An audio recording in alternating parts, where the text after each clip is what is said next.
Good morning and welcome to Atlantic Television Network. It's Atlantic Blowout and this is a syndicated live program of the network featuring chit-chats and conversations and really special interest topics on news, events and stories through correspondence, reports, expert opinion and stakeholders analysis. We have some in the studio with us. And on the NBAD governance in Nigeria story, developing stories, we have reports that Shetima has said that North shouldn't have business with poverty. You'll find out why he made that statement when we give you the details of that story. And then we still have other developing stories. NLC accuses federal government of framing innocent citizens. This is a very serious allegation. And then take a story from River State where reports have it that NAF strikes have destroyed 13 illegal refineries in the state. We'll take another story from Lagos State. Police officer arrested for fatal shooting. And then on food security, well, we have reports that the federal government has deployed 10,000 agro rangers. Reminds me of a particular movie. But then on crude oil, Atiku speaks as Dangote Refinery, NUPRC trade words. Please don't go anywhere. We have so much for you lined up on our table. Please stay with us.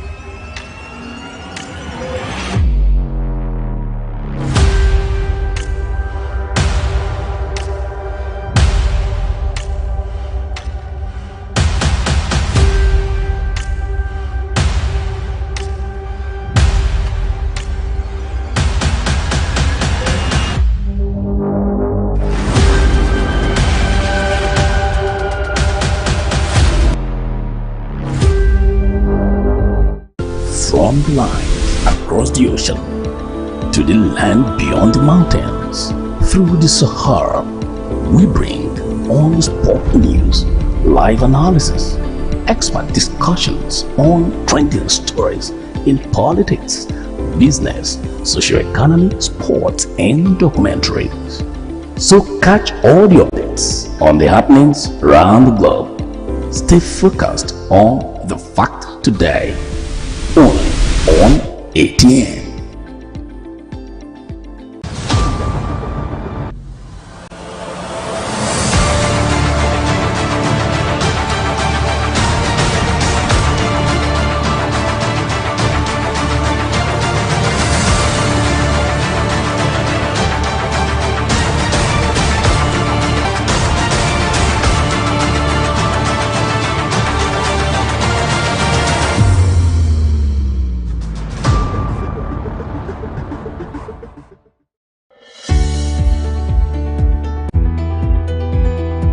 People into the country illegally. That is amazing. Honorable You human trafficker. Honorable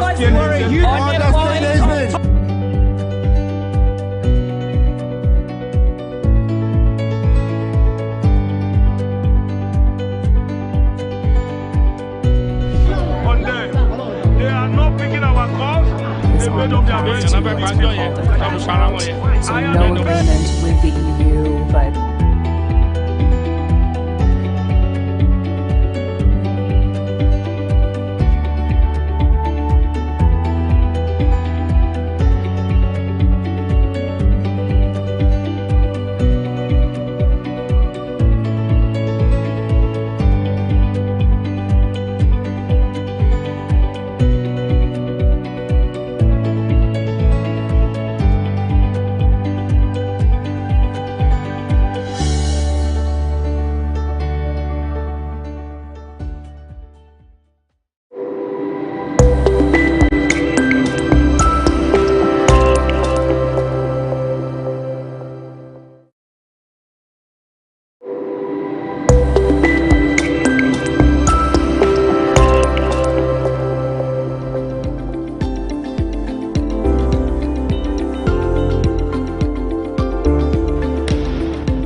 Always a pleasure knowing you're still with us. Welcome if you're just joining us. It's ATN Blowout, where we're discussing latest and trending stories in Nigeria today. With me in the studio as my guest, first of all, I have Dandy Loveday on my right. And Dandy Loveday is one of our regulars. He's also a public affairs analyst, amongst many other things unmentioned. Good morning, Dandy. Good morning. Thank you for having me. No, it's always a pleasure having you on ATN Blowout. Yeah. As a analysis. Thank you. All right, and on my left is one of our regulars on Blowout. I'm talking about no other than Ambassador Ekie, C. Ekie. He is also a public affairs analyst, amongst many other titles. My pleasure. Good morning. Always. Good morning, Ambassador. Welcome. How are you feeling today? Well, I'm happy because Nigeria is going to make more progress. I'm happy. Okay, that's we're all happy. Do you see that? Do you see that light that he's seeing? We are praying so. You're praying to see the light. Yeah, You're not seeing the light yet. We are praying so.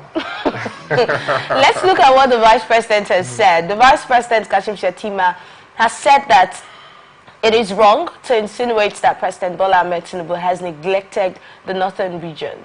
He said that the northern region has no business with poverty, and so Almighty God has blessed the region with everything. Now, he spoke in an interview with correspondents in Kaduna on Sunday, and commenting on the protest, he said in his understanding, okay, so let me quote him now. In my understanding, we are a democracy, and democracy has given a citizen the right to voice his grievances, but in a peaceful manner. What we are running away from is politicians with bad intention and hoodlums to cause commotion that would lead to anarchy. That's what we've been running from, and unfortunately, it happened.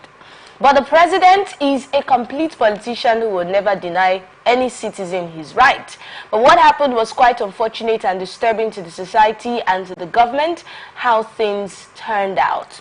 Now, on the problems in the north and whether the government has anything in store for the region, the Vice President has said, really, the government has good intentions to help the people in the north.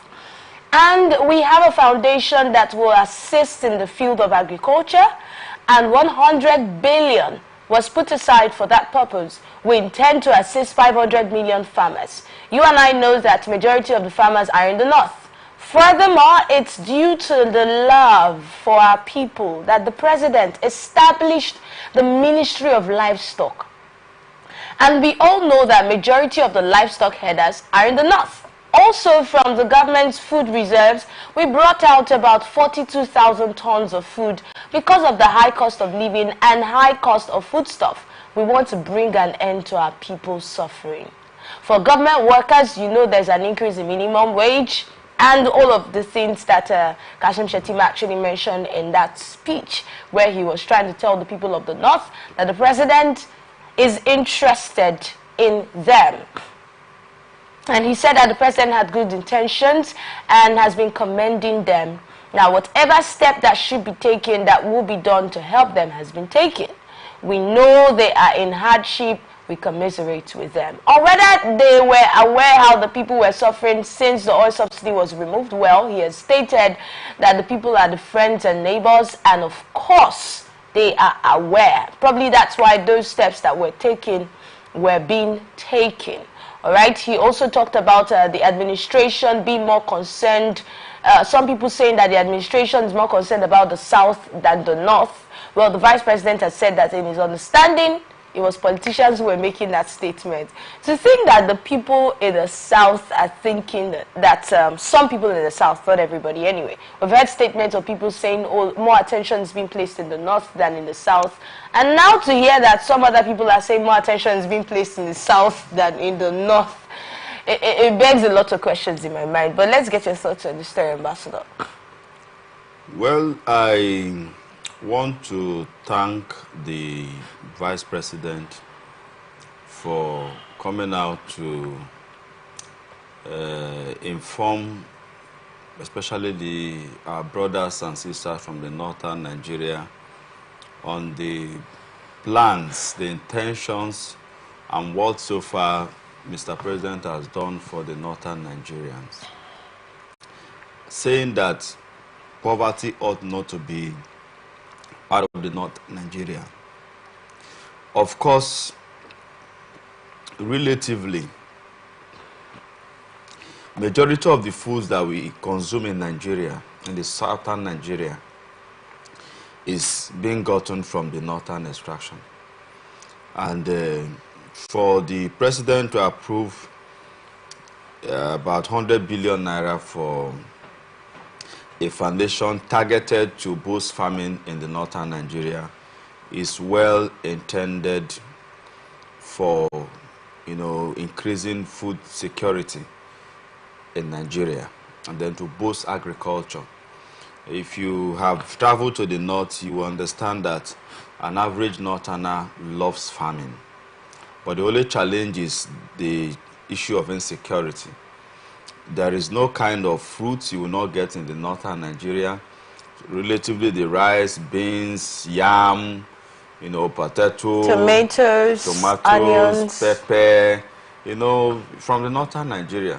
So, and people who are producers of food certainly can't be poor.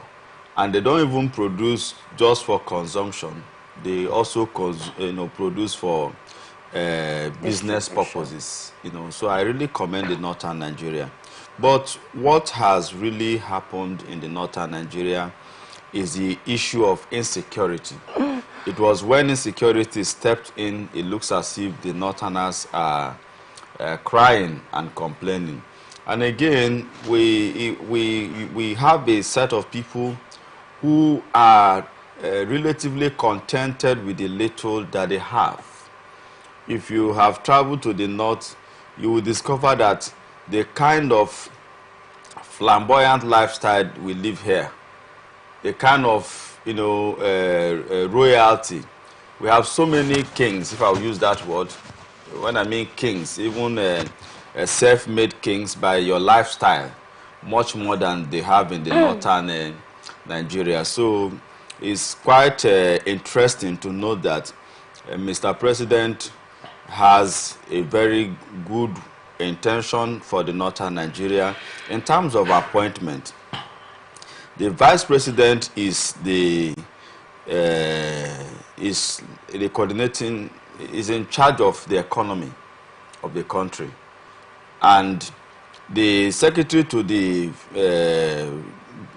federation, that's the SGF now, the secretary to the government of the federation, Boss Mustafa, is also a northerner. Okay. And most of the government parastatals are under his supervision. That has to do with, the economy, development, and what have you. So now, the vice president, in my little understanding about him, is a man that loves the northern Nigeria.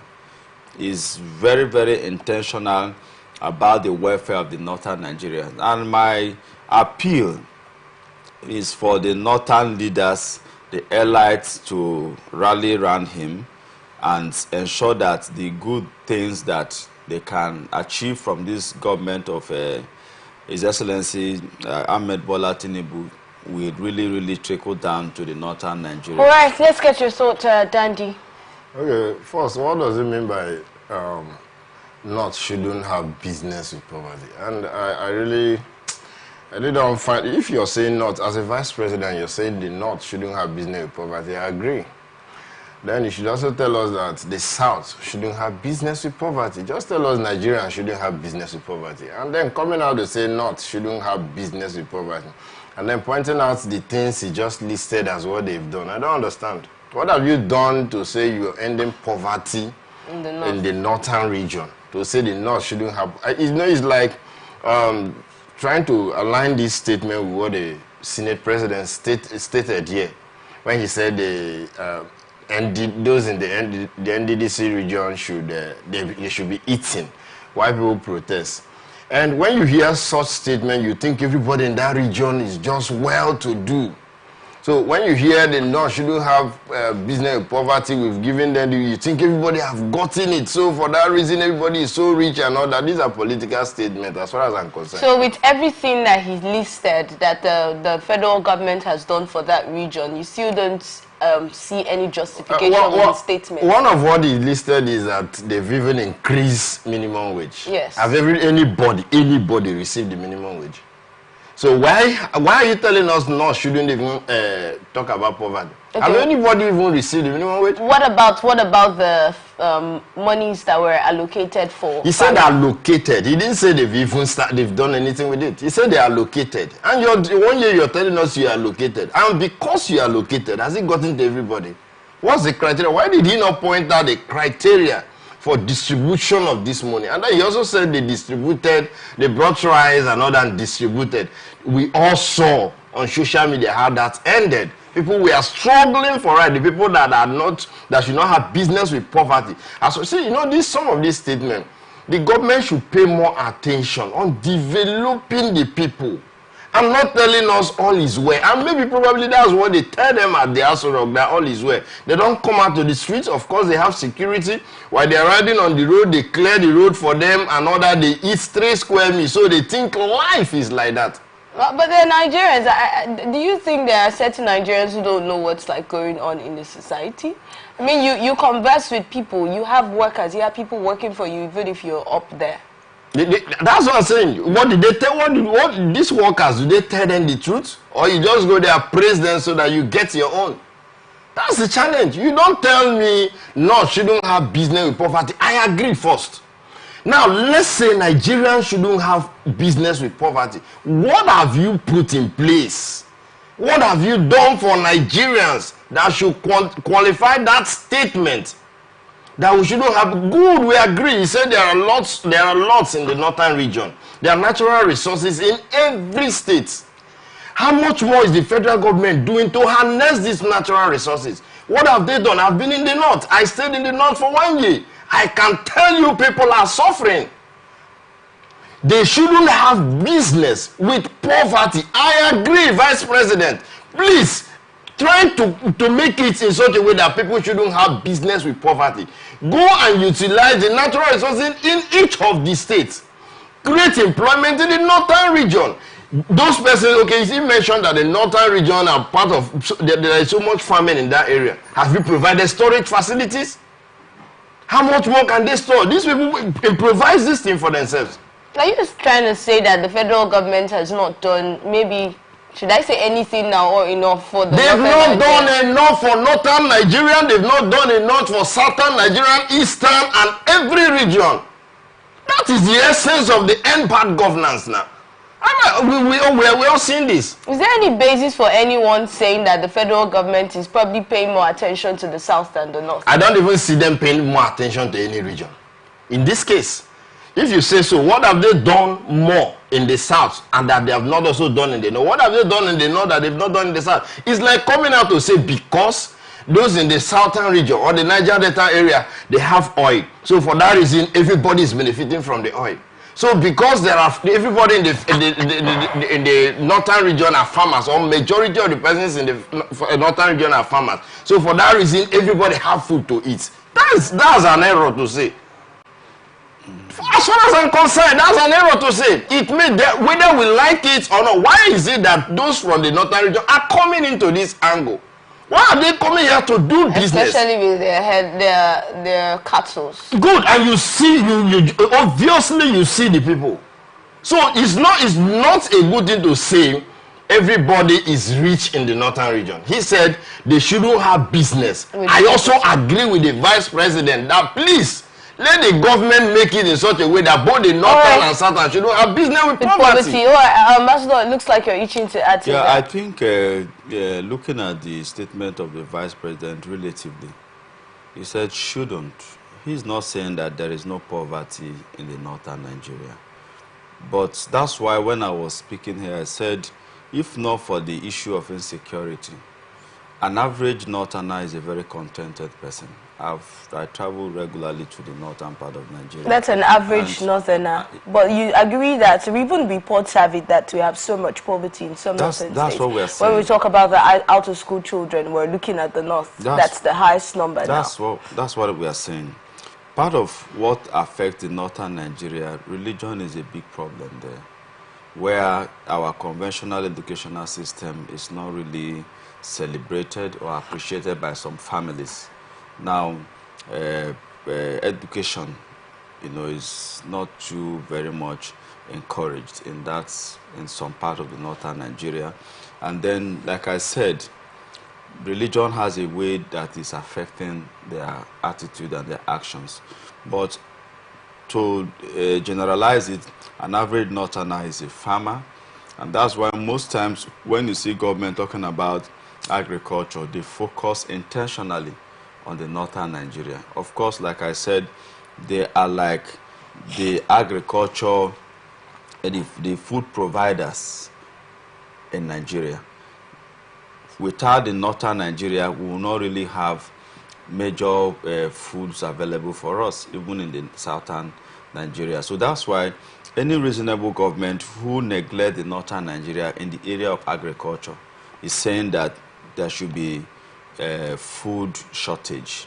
Is saying that there should be a lack of food like we're having right now. And what is the cause of this lack of food now in Nigeria and in the northern Nigeria? Insecurity. And that's why maybe as we progress as part of the discussion on what government have done to end that. So I think that the Vice President is not saying there is no poverty in the north. We all agree there is a high rate of poverty in the north.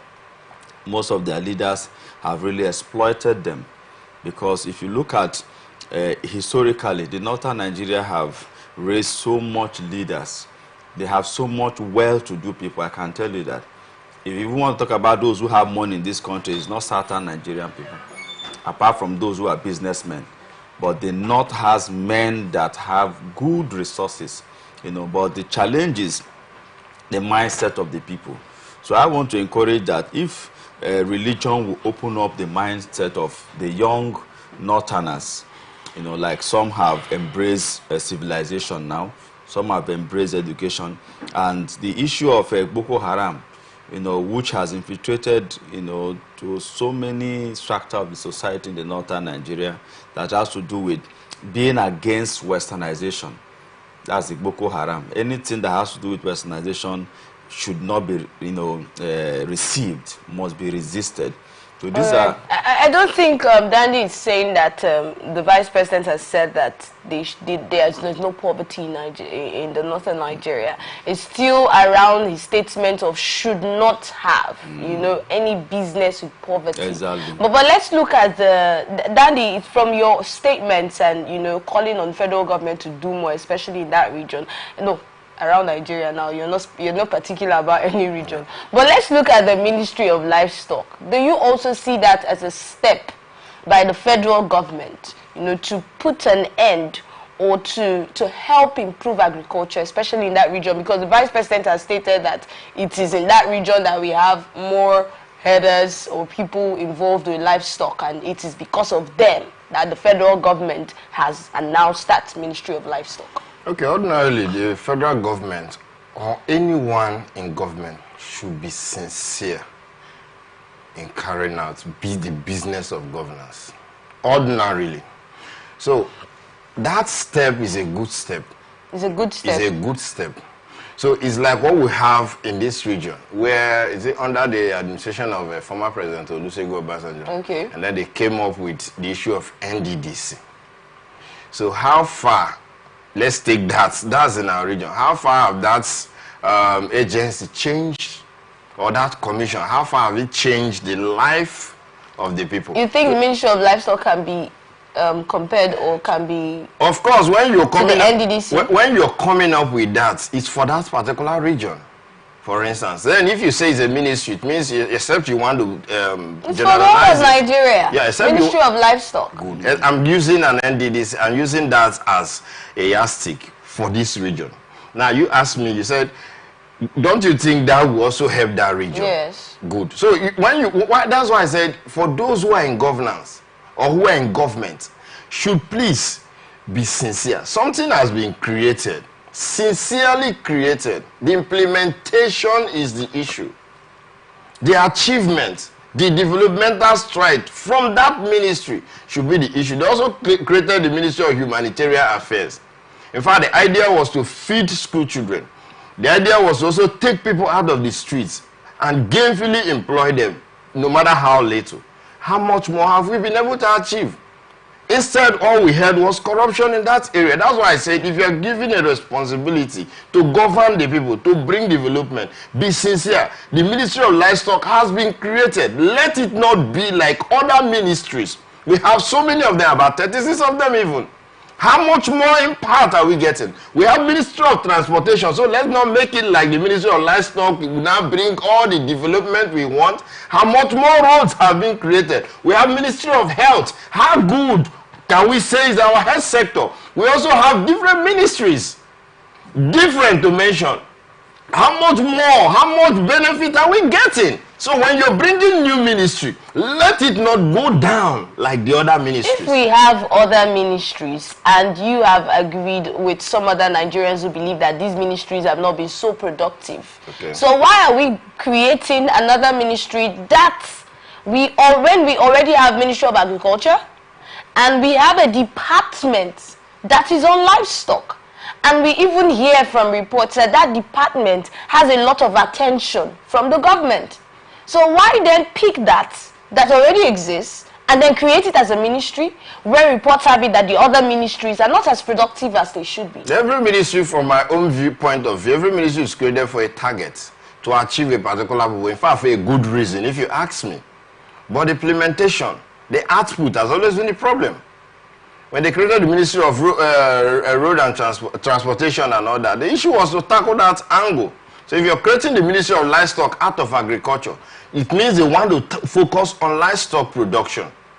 Why would we want to focus on livestock production when agriculture is so broad? No, because the Vice President now has stated that it's because of a certain section of the country that we have created a whole ministry for the full country. Yeah, the government may have a mind to develop. If you're talking about livestock, we all deal on food and all that, and we have to do with the protein.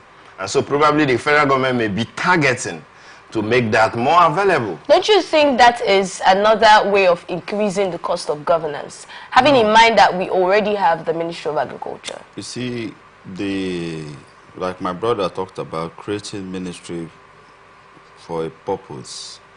Now, the issue of livestock, particularly the herders, has been a big challenge on our national life and insecurity. And then there is a call, an intentional call for us to have an attention given to that area of our national life. Now, coming up with the Ministry of Livestock, for me, I don't have issues with it. Because why? We have advocated here before that the livestock industry, if we use that word, has not really added to our national internal generated revenue, which we can. There are nations of the world that are generating revenue through livestock. So I don't think it's a bad thing. It's only for the Ministry of that livestock to see how they can create avenues for wealth for the nation, avenues for peace for the nation, avenues for job creation for the nation. So I think if that ministry is properly harnessed, one is going to create more job because there will be intentional, more civilized way of doing livestock. Government will equally see how they can encourage and boost that area of our national life. So, for instance, if each cow owner is now known, and this issue of maybe having a ranch or whatsoever to end this issue of herders and farmers crisis, I think that ministry will have that responsibility of saying, okay, if you are a cow owner, we want you to come and register. We want you to have, we want to have information about those who are managing your cows. We want to know the movement of your cows.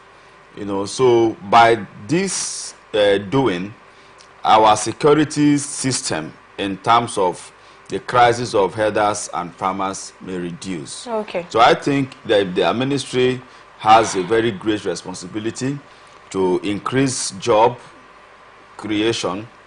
Number two, to help us in the crisis between the herders and farmers.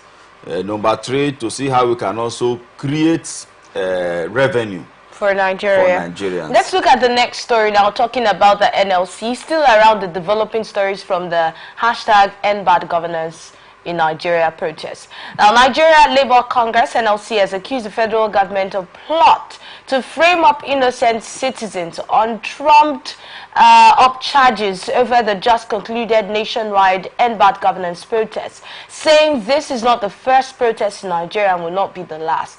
NLC, in a communique at the end of its emergency national executive meeting or council meeting on Saturday night, called on the government to jettison the plot and convene an inclusive stakeholders conclave to discuss the pressing issues confronting Nigeria. According to Congress, the conference should chart a path forward that would address the root causes of the current unrest, hunger, poverty, inflation, insecurity, and widespread dissatisfaction with government policies. The communique signed by the president of NLC, Joe Ajero, reads in part, "The NEC once again condemns the killing of innocent protesters who were peacefully expressing their grievances against the harsh policies of the government. We demand an immediate cessation of these attacks and call on the government to declare a national day of mourning for those who lost their lives and properties during the protest. Additionally, all security agencies responsible for these tragic deaths must be held accountable, especially the police. And they are calling for immediate release of detainees and trade unionists arrested either in their homes or relaxation joints. This is the only way government can show good faith and begin the healing of the nation." They condemn plans to frame up innocent citizens on trumped-up charges. They said we must understand that this is not the first protest in Nigeria and will not be the last. NEC wonders why this administration is criminalizing protests and have renewed clamp down on Marxists, socialists, and those who hold different shades of leftist ideologies as it's courting a neoliberal dictatorship. And they also talked about national dialogue, where they were calling on the government to convene an inclusive stakeholders conclave to discuss the pressing issues that are confronting Nigeria and chart a path towards the forward that addresses the root cause of the current unrest, hunger, poverty, inflation, and all of that. I'd like to get your thoughts on this story first, Andy. Okay, it's good that NLC is now trying to aid their view, add the pressure to maybe to national issues. Good of it, this time they are not accusing the federal government of doing anything to workers. You know, first of NLC disassociated itself from that planned protest. And they are coming in through this angle, at least, for their voice to be heard. It's more better than threatening the federal government on strike and all that. So they're trying to tell the federal government, address the issue that has to do with the protest, address the issue of hunger, because the NLC is also being affected. Members of the NLC. Of course, they're Nigerians. So ordinarily, they are trying to just talk about national issues, not on workers' welfare this time around. I give it to them. All right, Ambassador. Well, I want to say that the NLC has spoken well, but their presentation is not a little bit balanced or complete. In what way? I think they should have also condemned some areas of criminality during that protest. We are all Nigerians. We saw, we watched that there were areas where there was criminality, there was loss of properties, and then they only talked about the loss of lives, which all of us we condemn. So when we are condemning where government did not do well, we should also condemn the areas where citizens did not do well. So I want to say it's a good one, but they should have also condemned what was wrong during that protest. The killing was not the only thing that was wrong. as Nigerians. Properties were destroyed, and then people's activities were, affected. Now, having said that, on the issue of NLC trying to ask government to release all detainees, yes, it's a good call, but mine will be on the premise whereby those who are detained weren't the criminals, those who went and vandalized properties, those who went about doing things that were not peaceful anymore in the guise of protest. So if the investigations are carried out, and sincerely I want to call on the Nigerian police, any relevant authorities where they have those that were arrested during this past End Bad Governance protest. After the investigation, those who are found not wanting should be innocently released.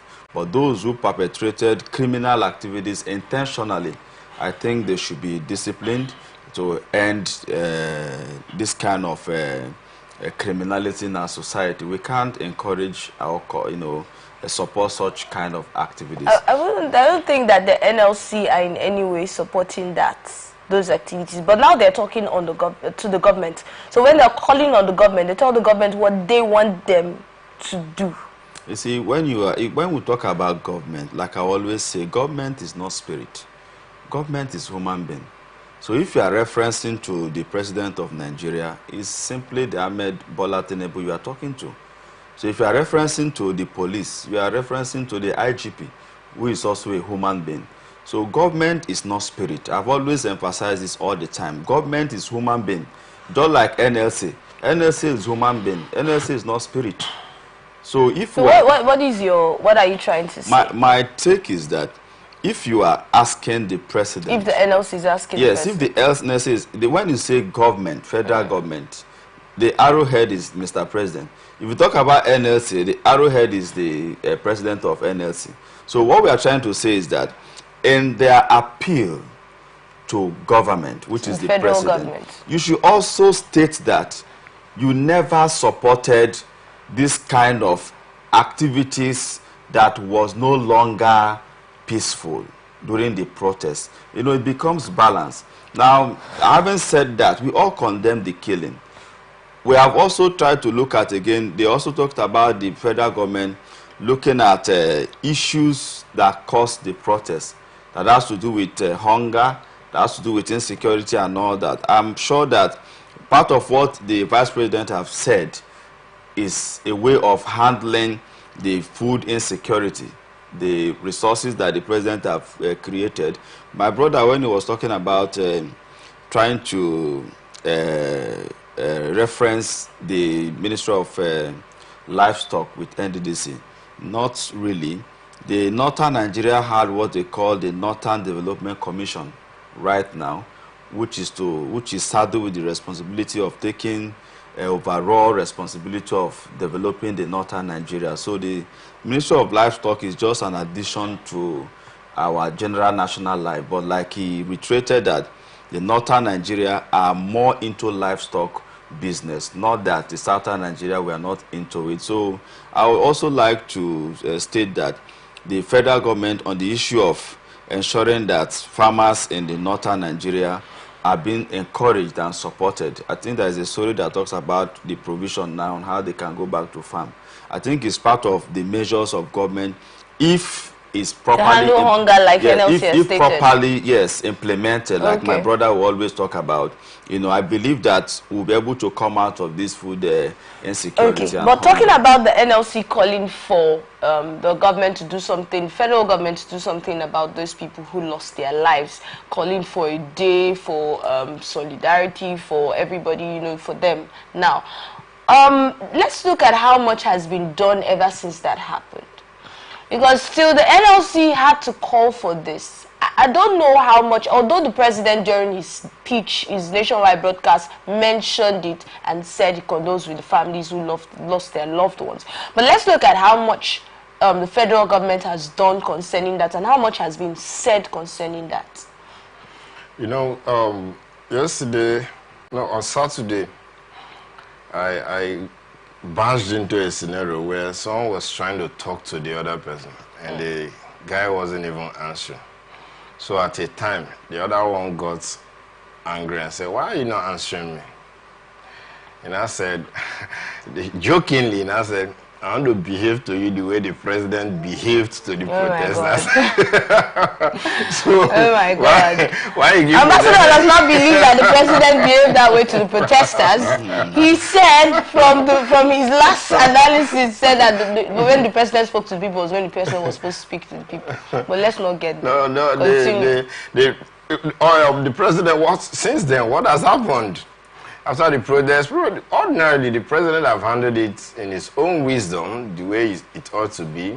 And the protest was, I think, slated for 10 days. Yes. Probably it has ended.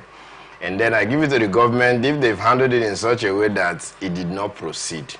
But why NLC is calling for those that were mishandled? It also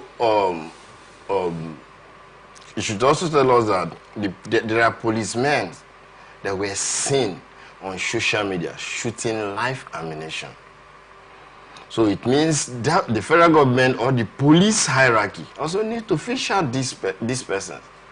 So why he was even saying that they should get the criminals, they should get this and all that. Those that were being shot at, the police have not come to explain that they were the criminals. So it means the policemen that were doing that, they were carrying out such shooting. I saw on social media, it's all over social media, should also be fished out. Come and tell us, why were you shooting? And all that. So, and if the president had also, not even just the president, if all those who have been in government from 19, whatever year, up to this moment have done the right thing, the protest even wouldn't have led to the extent of people protesting and then carrying food. They are looking for what to eat. So, in all of this, which other big government official house did they get to get this food? It was still the masses doing harm to the masses. So this ought to have been stopped. This ought to have been handled. So the government have to sit up. They even need to do more. After the protest, come up. If you couldn't even address the issue because they addressed by the president, so many persons condemned it that it didn't even contain anything. Let people begin to see development. This was the reason they protested. Let's go beyond the minimum wage.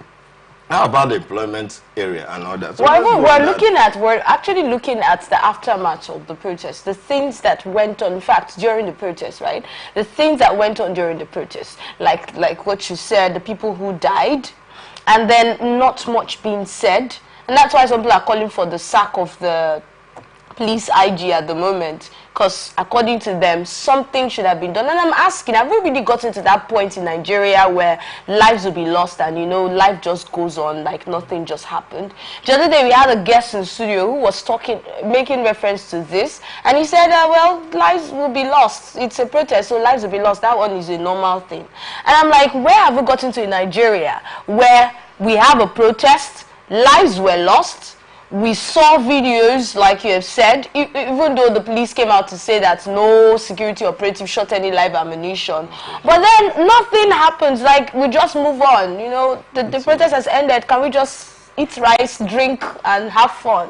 No, yes. You see, the truth is, some Nigerians are also calling for investigation of what happened. So we have to wait till the investigation report is out. No, some Nigerians calling for investigations to what has happened is not the same with investigations that are going on concerning what has happened. Yes, you see, they are not the same. You see, when you allege, let us understand this first of all, that the responsibility of government and the responsibility of Nigerian police force is to enforce and maintain law and order. Of course. Now, part of government responsibility is to protect lives and properties. If you go and begin to burn down a building, the police will not watch you begin to perpetrate the burning down of building in the name of protests. They won't watch you. They'll shoot you on the spot. That's not what I'm saying. Okay. Now, they won't watch you. Now, also, when you have a peaceful protest, peaceful, like I told people that in Rivers State, the first day and second day of the protest, yes, I was here, and I commended the protesters of Rivers State, right? That because they have maintained the rule of peaceful protest. Were they harassed by police? No. I saw the Nigerian police, civil defense were with the protesters in Rivers State. The Nigerian Air Force helicopter was hovering round. Nobody was manhandled. There were scenarios we even saw DPOs of a division, I don't want to mention it, but I think I know the DPO, was even with the protesters. They were, hailing and all of that. So it was fun. Now, let me say that I will commend the IGP and Mr. President after commending the protesters for expressing their grievances and their agitations. One, for the protest, the suspicion of people who want to use it to break down law and order in Nigeria. Yes. I want to commend the IGP for ensuring that at all relevant security operatives that Nigeria did not go to the state of anarchy. I give it to them. Okay. Number two, I would also like to commend Mr. President for taking time to exhibit his democratic nature. Because there are some presidents who wouldn't have even allowed such thing to take place. It would have been more bloody. The protest itself? Yes, it would have been more bloody. But what did they do? They shut down government offices in most states to allow protesters to have their day. Now, again, on the issue of saying what has happened after the protests. Yes. Part of the things that have happened after the protests is one of these stories we are going to look at, the Agro Rangers formation. Because part of our challenge that we have been asking is insecurity of the farmers, which is causing the hunger in the land. Because if I can farm and provide food for myself, and because of insecurity, I can no longer do that. It's a wake-up call. So I think that Mr. President have equally given attention on that area by the formation of that Agro Rangers from the civil defense. So I think my call and my prayer should be that these Agro Rangers now should be able to ensure when we get to that. But do you also think that the reason why, is not, I don't also agree on the part where he said, if it were to be some president, it would have been bloody. You don't stop protesters. This is democracy. You understand? You don't. And do you also think that it's possible that why the president couldn't even act is because he knows he's guilty. The government is guilty. It may not even be him. Like he have always said, this whole thing didn't start from our administration. So the government could also have seen themselves as being guilty. The police couldn't also have acted because they're also going through the same hell the masses are going through. So it was the right thing to do was to protect the people from hoodlums who will hijack the protests. But what does the Constitution even say? Like, they played their roles. The Constitution talks about them protecting the lives of properties, people and properties, right? Lives and properties. Of course. So what are the security operatives supposed to be doing on ground if not protecting the people? Have we not seen not even in this country where protesters were even tear gas? That's during this particular protest, right? No, not even in this. What happened in this protest? In this protest, they said they alleged it happened. That, of course. They alleged it happened. Yes. But the point here is, some of the states maintained. So many persons maintained their ground. The police could have also maintained their ground because they are also part of this system. How much is their salary? How much motivation do they get from the government? Let's even forget about someone doing his job. So the government at the time felt guilty. This is my opinion. Felt guilty, and there's no way you should come up to stop the protesters. If the government didn't feel guilty, the president would have even come up to address the nation before the protest. And even when he did, there was nothing much to say. So all the president should do, all they should do is go back to the drawing board. Come out, tell the people this is the way forward, not to continue in the same way. I listened to one of the president's, this is the president's daughter, another, I listened to that, it's on social media, where she was saying, how can you put people just to please them? Bring technocrats, bring people who have the mind to change this nation, not people who you want to compensate because they worked for you or one or two other reasons. So moving forward, the president should change, in fact, he should change his cabinet from the ones that are not effective, from the ones that are not active, from the ones that are not proactive. Change the cabinet, go back to the drawing board, begin to impact on the lives of the citizens, begin to go into development. You talked about the president telling people the way forward. Are you calling for another broadcast on this matter? Should we even end with one broadcast? There should be media chats. There should be a channel of communication between the president and the people. That is even one mistake the president has been making. That's one major mistake this administration has been making. There have never been media chats. In fact, not the media chat where they give journalists questions to ask. Throw the question open. Hear from the people. What's the problem? What do you want? Go back to your drawing board. Decide on the area to tackle. But in a situation where the president will just call your address, because he will go back to Asrock, everybody that are surrounded in Asrock may be praise singers. And you won't even know what the people are passing through. You see, my brother, you've spoken very well, and I appreciate your presentation. We are all agreeing that things are not well with this country, and the president has never said all is well with Nigeria. And most times we must understand that whatever the president says, the governors and the local government chairmen are the ones to help implement them. When we talk about the issue of insecurity, governors allocate billions of naira for security votes because the law gives them that privilege to get allocation for themselves, including local government chairmen, to ensure that there is protection of lives and property, there is safety in their local domains. So when most times our focus is on the president, can I tell you, like in the issue of the fuel subsidy, the resources that were saved from subsidy are now being allocated to state and local government. The allocations of state has grossly increased. Because of why? The federal government believed that the states and the local government are more closer to the people. They are the ones that will understand how to tackle this effect of removal of fuel subsidy.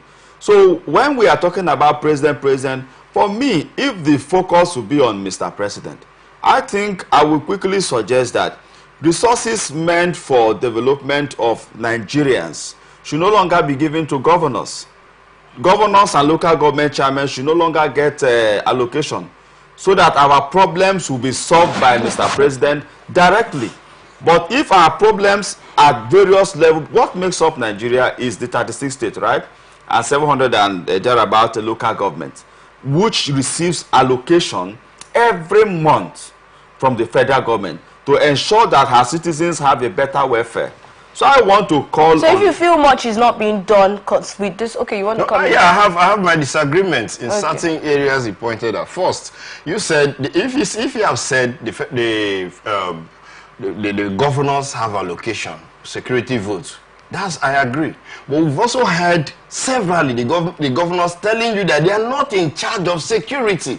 The federal government should relinquish. It's in the jurisdiction of the federal government. In fact, theirs are just to caretakers of the security. They've said it.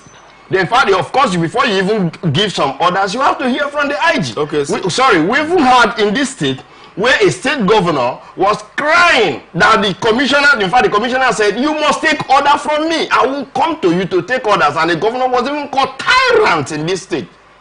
This state, I'm not even saying that, we're not talking about far. That's part of it. Now, when you also say the subsidy money is now being shared among the governors. Now, where is the money for oil?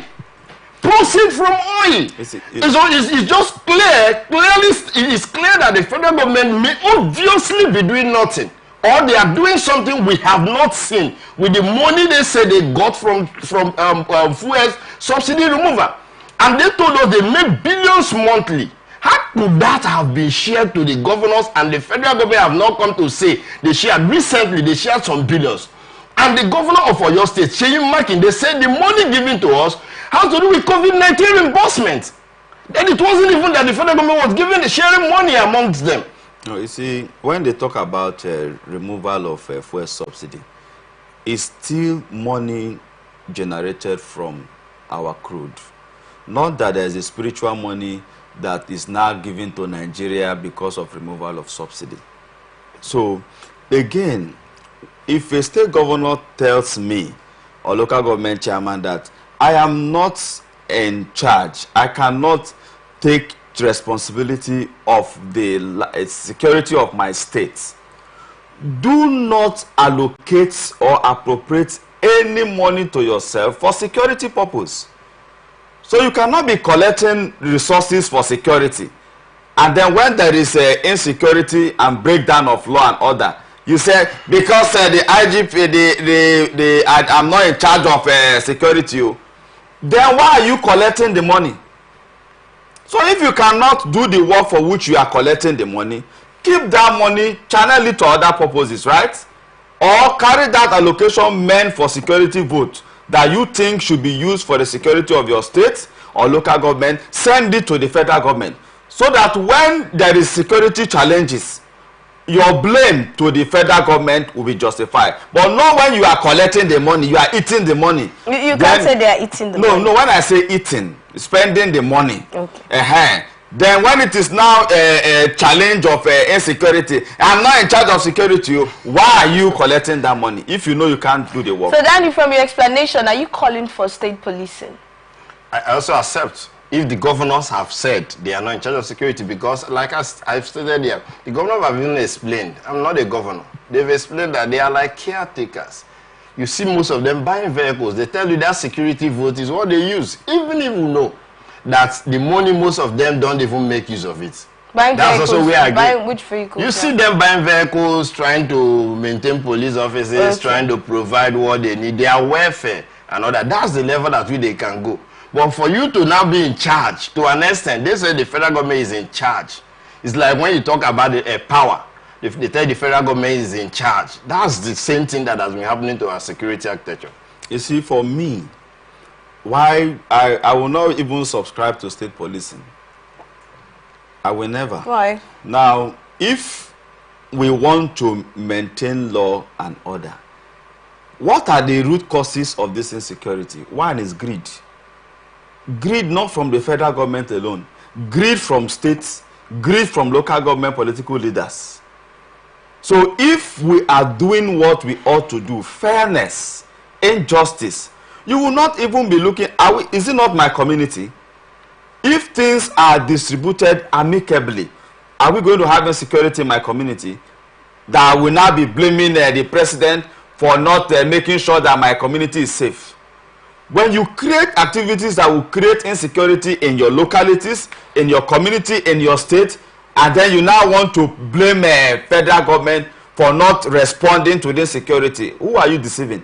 So my point is that as leaders at various levels, we must be responsible to the welfare of our people. Right. If our local communities are faring well, why will you be talking about insecurity? Yeah. So I want to feel that part of the security vote that governors are taking, local government chairmen are taking, if you know that this community, this is what they need to make life better for them, give it to them. Okay, at this point, Ambassador, sorry to cut you there, but we will be taking some minutes off. We'll go on a short break, and when we return, the conversation will continue with other stories. Please stay with us.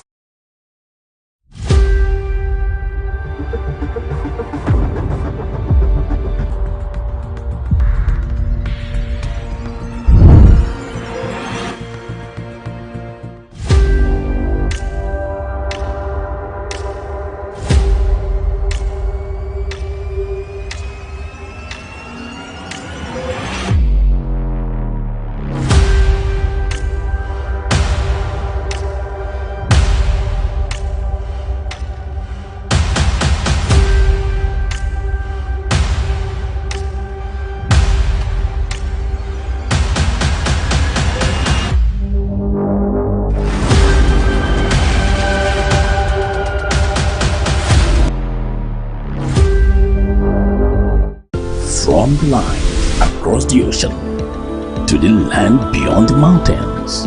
Through the Sahara, we bring on-spot news, live analysis, expert discussions on trending stories in politics, business, socio-economy, sports, and documentaries. So catch all the updates on the happenings around the globe. Stay focused on the fact today, only on ATN.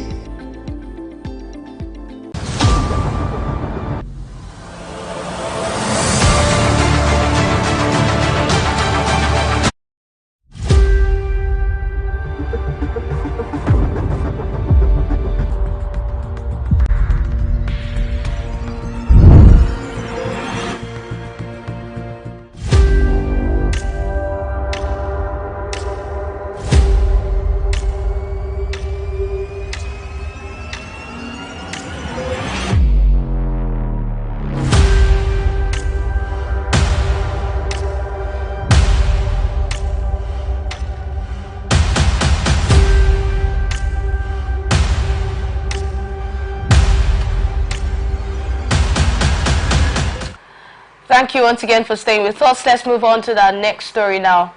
Nigeria Police Force has initiated an investigation into the fatal shooting of Gabriel Audu, which occurred on August 8 in Surrey area of Lagos State.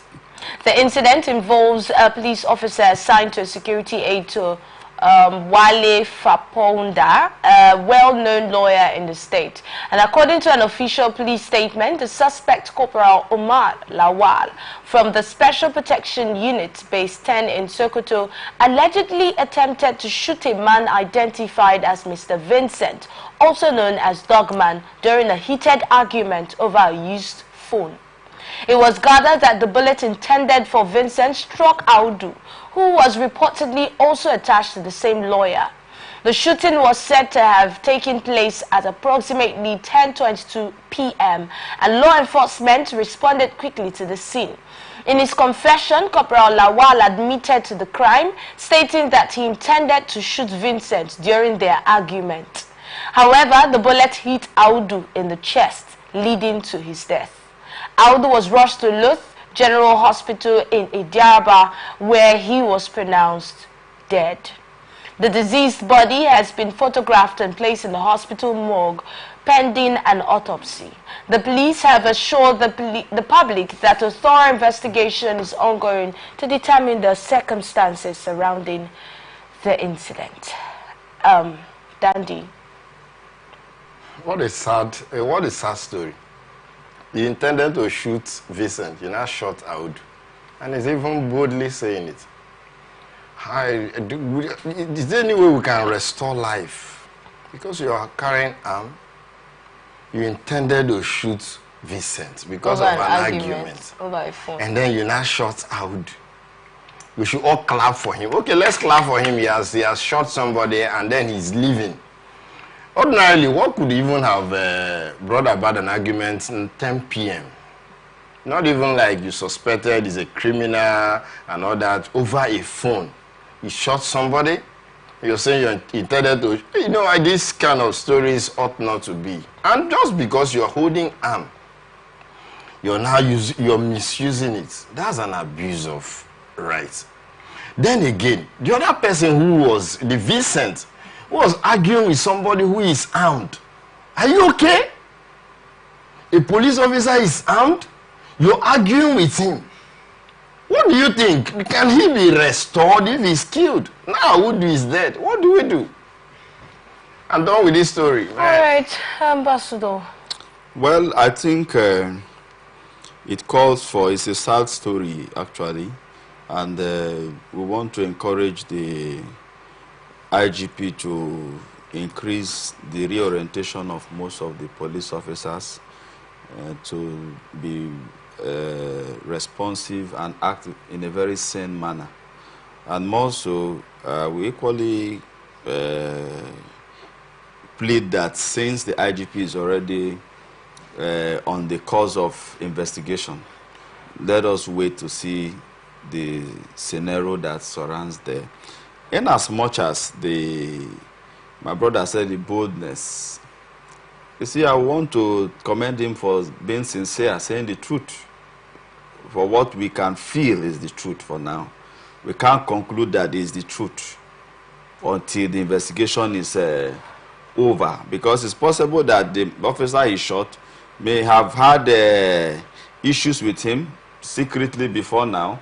So maybe that's the opportunity he wants to use to ventilate his anger, or possibly let's talk about the way forward now. Let's talk about how we can prevent more happenings like this. So like Dandy has said, as the life is lost, there's no restoration of that life. So that's why we talked about continual reorientation of most of the officers.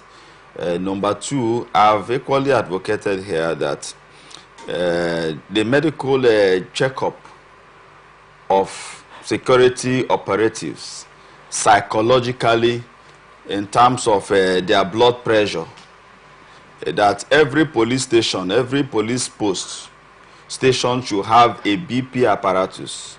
Sometimes the blood pressure may be high to misbehave, and is very, very inimical to their health. And I equally want to say that maybe on a very weekly periodic arrangement, a psychiatric doctor should always examine police officers, not just police officers, to also check their frame of mind.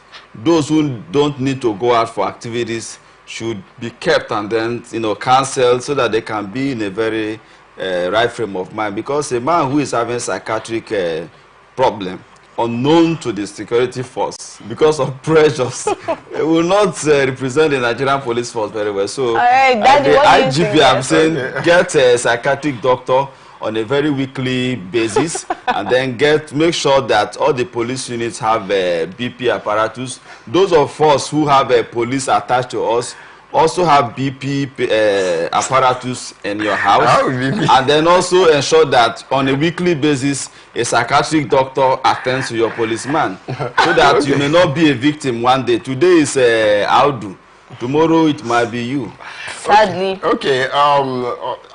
First, I also want to give it to the police. Appreciate the police for their good work so far. Recently, we've not been hearing the common incident of accidental discharge like it used to be. Now, coming up with this again, want to dent, or anybody trying to dent the image of the police, calls for urgent attention, where professionalism should come in. All right. There should be retraining among the officers. Okay. There should be reorientation and all that. All right, thank you very much for that. Let's look at the food security story now, where it reports that a decisive move to bolster food security has been taken, and also to protect agriculture investment. And the federal government has deployed over 10,000 agro-rangers across 19 states and the Federal Capital Territory. This initiative, led by the Nigeria Security and Civil Defense Corps, is part of a broader strategy by the Bola Ahmed Tinubu administration to address the ongoing challenges of food production and inflation in the country. The deployment was announced by Olusegun Dada, the special assistant to the president, on social media. It aims to safeguard farmlands and ensure the safety of farmers who have been incessantly targeted by violent attacks. The agro-rangers are also tasked with mediating conflicts between farmers and herders and preventing the malicious destruction of farmland, a growing concern in the northern region and other parts of the country. Now, the Tinubu administration's focus on agriculture as a pillar of national development is further underscored by the anticipation arrival of over 5,000 sophisticated farming equipment that was also provided. And these sources are expected to support the cultivation of over 10 million hectares of land, aligning with the administration's ambitious goals to enhance food production and curb the rising food inflation crisis. We've been crying of hunger. In fact, the protest was geared towards that. So, yes, you were going to talk about the agro-rangers earlier. Now, let's have that thoughts. Yeah, I think if I have to clap for Mr. President, I will clap for him. But again, Mr. President is someone that his actions seem very, very wonderful to Nigerians. But our prayer every day is that most of these policies and programs the visibility of it and the realities of it. Yes. If not, what we used to hear and see, I don't think Nigeria will be in this kind of situation that we are. So that's why most time I have said that the problem of Nigeria is Nigerians. We are our own problem. Because those who are saddled with responsibilities of ensuring that there is a better life for Nigerians will still want Nigerians to suffer continually. So I want to say that Mr. President have done well. The civil defense have also done well by accepting to take up this timely call in ensuring that our agrarian lifestyle is restored again, so that our food insecurity can be a thing of the past. So I want to commend Mr. President and also plead with us farmers that now that the federal government, the civil defense have been saddled with the responsibility of mediating with herders and farmers, I think it's a wonderful thing. Because most time when this crisis comes up, there is no person to fall back to. Sometimes the things that bring up this argument, if there was a second party or a mediator who can intervene, maybe it wouldn't lead to most of this crisis. So I want to believe that is a good step taken in the right time and in the right direction, though it's late anyway, but anytime you wake up is the right time. So I want to say the civil defense should wake up to their responsibility, and these things that we have seen now that Mr. President said they have released to farmers, the equipment, Abi, let it not be stuck in one local government chairman's house. Let it not be stuck in one commissioner's house or one traditional ruler's house or one APC or PDP chieftain house. Let it be given to those who it was intended for, so that this issue of insecurity and the shortage of food will be of the thing of the past. So if you don't have a use for it, Mr. Chairman, don't keep it because let it be that you have a farm equipment that you will not use for any day. Right. So let it go to the farmers so that the intention of Mr. President will be seen to be visible. That's our cry, that most of these programs and projects are not visible. We are not seeing them. So let this one, let it work now. Let's see them. Who would make it work? And who would make it As visible? we are pleading with them now. This sounds good, but looks like another media hype. If, from what you read, that's where the story ended, and they didn't even explain more on how they've planned it and all that. So that's why I said it sounds good, but looks like another media hype. Why do I say so? You're deploying 10,000 agro rangers, and that has to do with those in the NCDC and all that. 10,000 for which village? For a local government, or for a full state, or for the whole country? 10,000. Where will it get to? Where will it get to? How do you want? All of them will enter one bush, because this obviously the insecurity in the farm angle has to do in the bush area. Now, will the 10,000 jump into one bush? If they are, for instance, they are in Ozoba, who gets to the one at Alakaya? Or will the 10,000 be one place? Or you want to split them? If you split them, how many will get to each community? And then how has that tackled insecurity? How has that protected our farmers? That's why I said it sounds good. Except the federal government wants to tell us that they are just starting. And then you want to expatiate it from this angle. If you're coming up with 10,000 in this way, go back to the rural areas, go back to the communities, get vigilantes. They know this terrain more. You want to bring a member of NCDC from NCDC from Sokoto to come to my own village. Does he know the route? Where will he enter? Get the members of the community, get the men in the community. Okay, they can begin to work with these people. Place them on salary, motivate them, and see how this is come.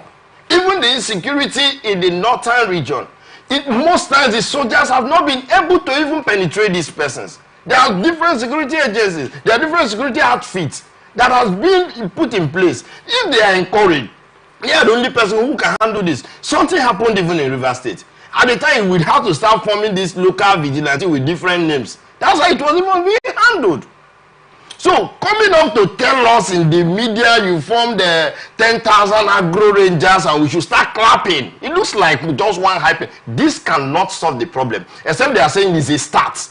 Let's start from here, then we'll get to the localities and then begin. If not, 10,000 across the countries. How many will go to each village? It's in the localities. Yes, you see, the security operatives in Nigeria are short of manpower. Even the Nigerian police force, the army, the NCDC, they are short of manpower.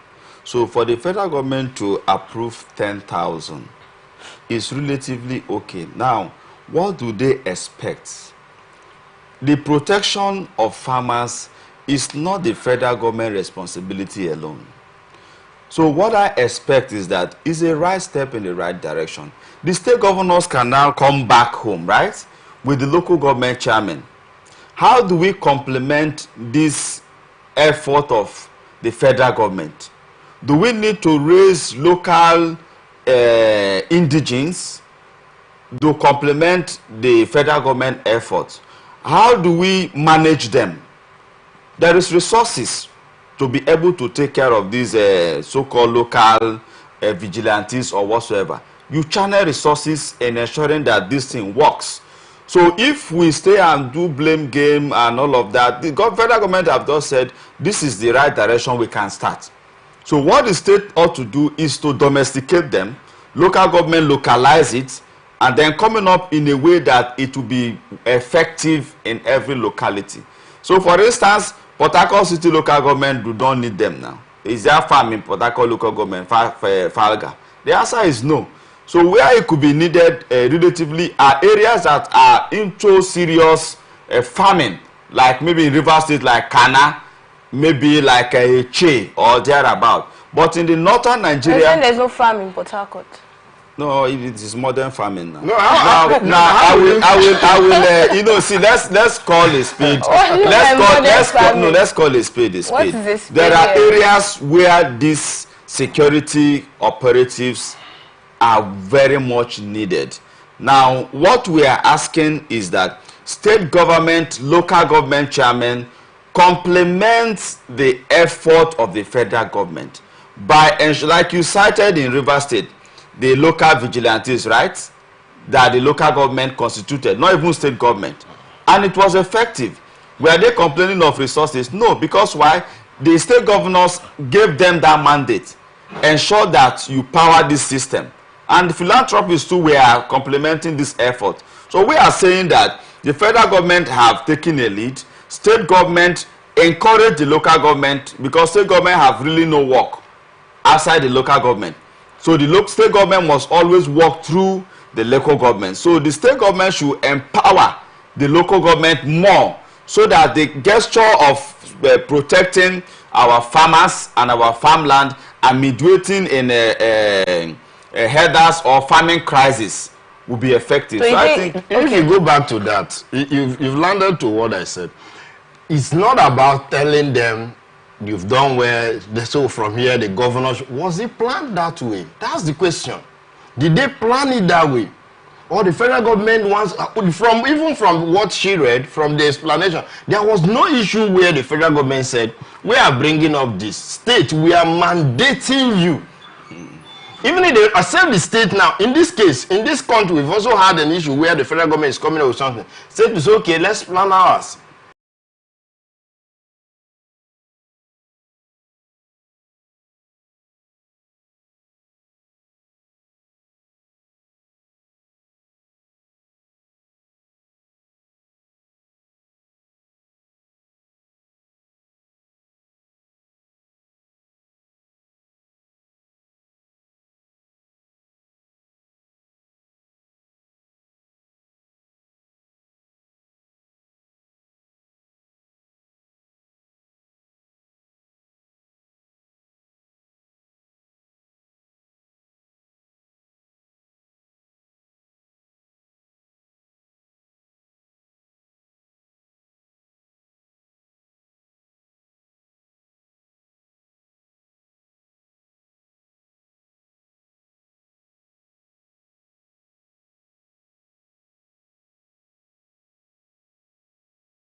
Always remember that peace and unity are the pathways to progress. Thank you again for watching. I am Enidoye Jackson. Coming up next is Open Conversation. Please stay with us.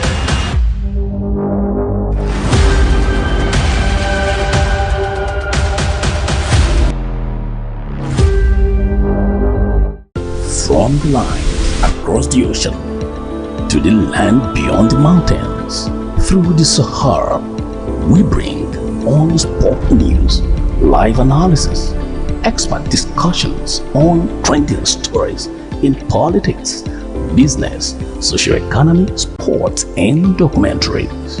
So catch all the updates on the happenings around the globe. Stay focused on the fact today.